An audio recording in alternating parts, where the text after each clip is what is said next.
ఓం శ్రీ గురుభ్యో నమః. ఓం శ్రీ గణేశాయ నమః. మనం ఇప్పుడు విశాఖపట్నం జిల్లాలో మద్ది అనే అటువంటి గ్రామంలో ఉన్నాం. ఈ గ్రామం యొక్క విశేషం ఏంటి అంటే, ప్రస్తుత అఖిలాంధ్ర సాధు పరిషత్ అధ్యక్షులు అయినటువంటి పూజ్య గురుదేవులు శ్రీ శ్రీ శ్రీ పరమాత్మానందగిరి స్వామి వారు జన్మించినటువంటి గ్రామం. ఇదే గ్రామం లోపల స్వామివారు చిన్నతనం నుంచి ఎంతో వైరాగ్యంగా ఉంటూ ఈ గ్రామం లోపల పుట్టి పెరిగినారు. స్వామివారు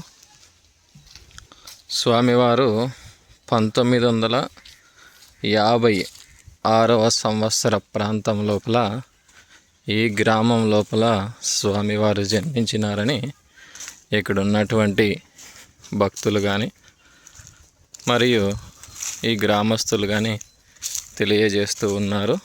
అదేవిధంగా స్వామివారు చిన్నతనం నుంచి వైరాగ్యంతో ఉంటూ ఎంతో భగవంతుని నామస్మరణ, గురువుల సేవల మొదలైనటువంటి అనేక రకాలుగా స్వామివారు భజనలు, స్తోత్రాలు చేస్తూ ఉండేటువంటి వారు అని ఈ గ్రామం భక్తులు చెప్తా ఉన్నారు. అదేవిధంగా ఈ గ్రామం మద్ది గ్రామం లక్ష్మీనాయుడు కల్లాల ప్రాంతం మరియు పద్మనాభం మండలం, విశాఖపట్నం జిల్లా.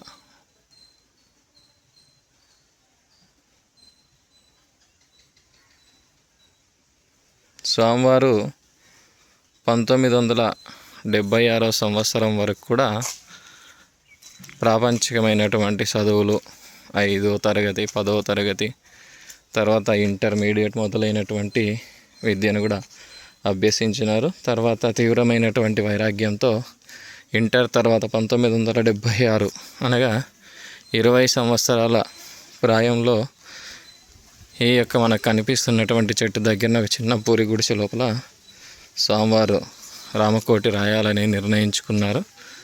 ఈ ప్రాంతంలోనే స్వామివారు 3 సంవత్సరాలు పైగా, దాదాపు 3.5 సంవత్సరాలు ఈ యొక్క చెట్టు కిందనే స్వామివారు రామకోటి రాశారని తెలుపుతున్నారు గ్రామస్తులు. ఇక్కడి నుంచి స్వామివారు 11 నెలల కాలం ఈ ప్రాంతాన్ని వదిలిపెట్టి పుణ్యగిరి క్షేత్రానికి వెళ్ళి అక్కడనే తపస్సు చేసుకుంటూ ఉన్నారు. తర్వాత 1 సంవత్సర కాలం తర్వాత మళ్ళీ వచ్చి ఇక్కడే వాళ్ళ కుటుంబీకులందరూ కూడా బ్రతిమాలడంతో మళ్ళీ వచ్చి 1 సంవత్సరం స్వామివారు ఇదే రామకోటి రాసిన ప్రాంతం లోపల ఉంటూ 1978వ సంవత్సరంలో మరలా ఋషికేశ్ వెళ్ళడం జరిగింది. తర్వాత ఋషికేశ్ నుంచి అక్కడ ఒక 2 సంవత్సరాలు అట్లా ఉన్న తర్వాత మరలా 6 సంవత్సరాలు వ్యాసాశ్రమంలో విద్యానందగిరి స్వామివారి శిష్యులుగా చేరి ఇక్కడ వ్యాసాశ్రమంలో ఎరుపేటలో వారు విద్యను అభ్యసించి తర్వాత సదాశివ కోనలో 3 సంవత్సరాలుగా ఈ యొక్క సాధన చేయడం జరిగింది. తర్వాత ఉత్తరకాశీలో 2 సంవత్సరాలు ఉండి మరలా 1989 నుంచి 1991 వరకు శ్రీ పరమాత్మానందగిరి స్వామి వ్యాసాశ్రమం వచ్చేసి మరలా విద్యను అభ్యసించి 1991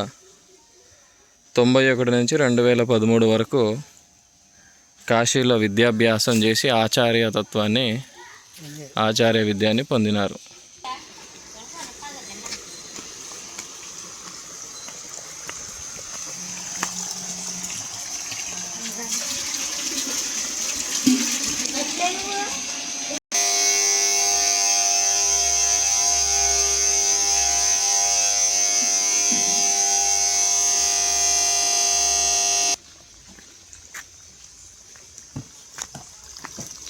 తర్వాత స్వామివారు మొట్టమొదటిగా ఈ ప్రాంత సమీపంలోనే అక్కివరం సచ్చిదానంద ఆశ్రమాన్ని స్వామివారికి రాసించడం జరిగింది.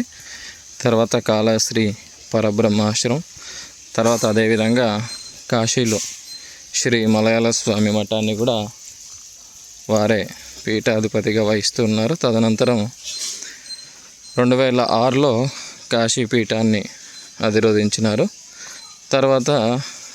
దాని తర్వాత ముంబై దగ్గరలో శ్రీ విద్యానందగిరి ఆశ్రమాన్ని కూడా స్వామివారు నెలకొల్పి దానికి కూడా పీఠాధిపతులుగా వైద్యం వహిస్తూ ఉన్నారు.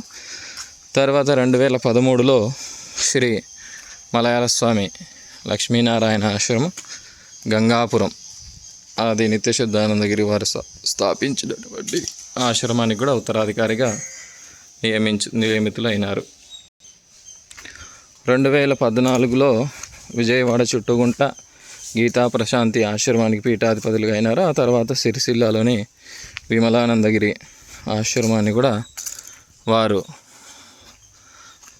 పీఠాధిపతులుగా అక్కడ కూడా భక్తులను ఉద్దేశించి అనేకమైనటువంటి దారిక్య కార్యక్రమాలు కూడా చేస్తూ ఉన్నారు. 2021లో శ్రీ గంగాపురం శ్రీ మలయాళ స్వామి లక్ష్మీనారాయణ ఆశ్రమం సంస్థాపకులైనటువంటి శ్రీ నిత్యశుద్ధానందగిరి స్వామివారు శివైక్యం చెందిన తర్వాత 2001 నుంచి గంగాపురం ఆశ్రమానికి స్వామీజీ పీఠాధిపతులుగా ఉన్నారు.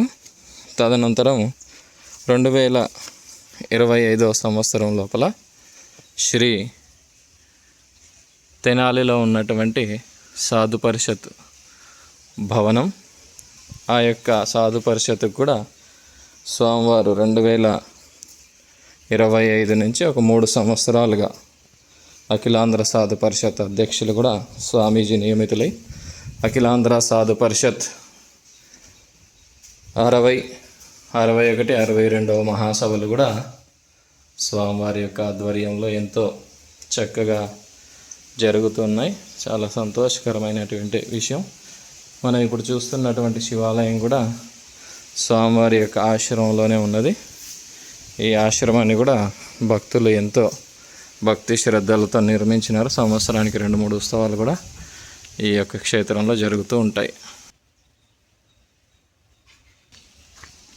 అదేవిధంగా శ్రీ రామకోటి ఆశ్రమాన్ని కూడా స్థాపించి దాదాపు 9 సంవత్సరాలు అవుతూ ఉంది. ఈ యొక్క వార్షికోత్సవాలు కూడా మనకు 2025లో జరుగుతూ ఉన్నాయి. శ్రీ రామకోటి నవమ వార్షికోత్సవం మరియు దుర్గా కాశీ విశ్వేశ్వర దేవాలయం యొక్క 3వ సంవత్సర వార్షికోత్సవాలు. ఇవి 2023